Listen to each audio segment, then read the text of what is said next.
नमस्कार.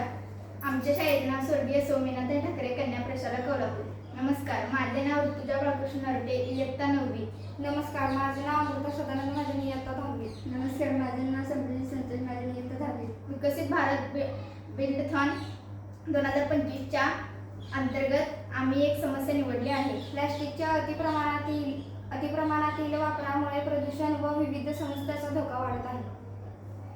आज आपण मोठ्या प्रमाणात प्लास्टिकच्या पिशव्या वापरतो, त्याऐवजी कापडी पिशव्या वापराव्या.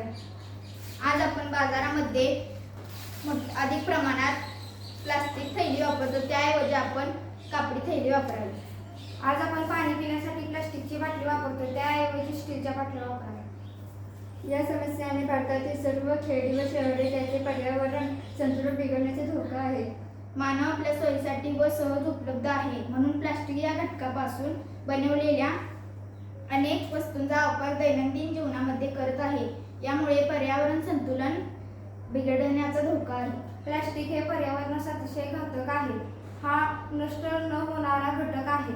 हा अग्नी दिल्यानंतर ही नष्ट होत नाही, पाण्यामध्ये विरघळत नाही, मातीत मिसळून त्याचे एकरूप होत नाही. प्लास्टिक वापरामुळे आज संपूर्ण जग ग्लोबल वॉर्मिंग, अवेळी पडणारा पाऊस या समस्येशी झगडत आहे. आज प्रत्येक छोट्या मोठ्या व्यापाराजवळ सर्व प्रकारच्या प्लास्टिक कॅरीबॅगा सहजरित्या उपलब्ध आहेत. या कॅरीबॅगा दिल्याने अनेक समस्या निर्माण होतात. गटारी नाले तुंबून पाणी इतरत्र पसरून आरोग्यविषयक समस्या निर्माण होऊ शकतात. याच कॅरीबॅग नद्यांमध्ये मिसळल्याने जलप्रदूषण होते.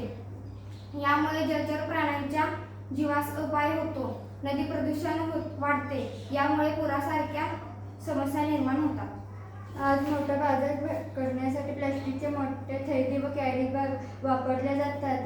त्यामुळे पर्यावरण मोठ्या प्रमाणात साचलेले आहे.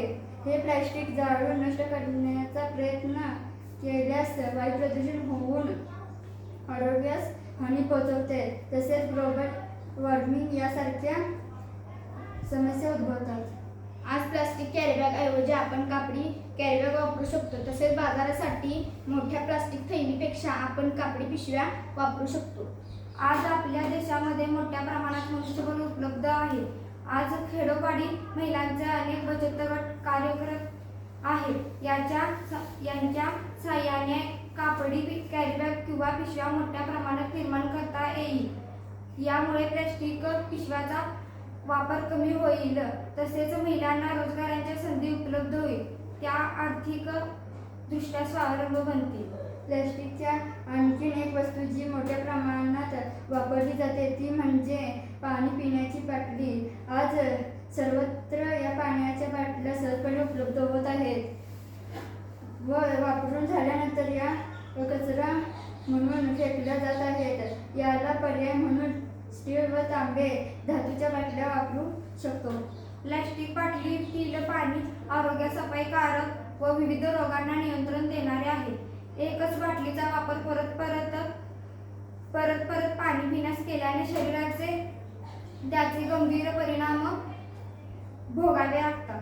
म्हणूनच आज आपण प्रतिज्ञा करूया, प्लास्टिकचा वापर टाळूया, पर्यावरणाची हानी टाळूया.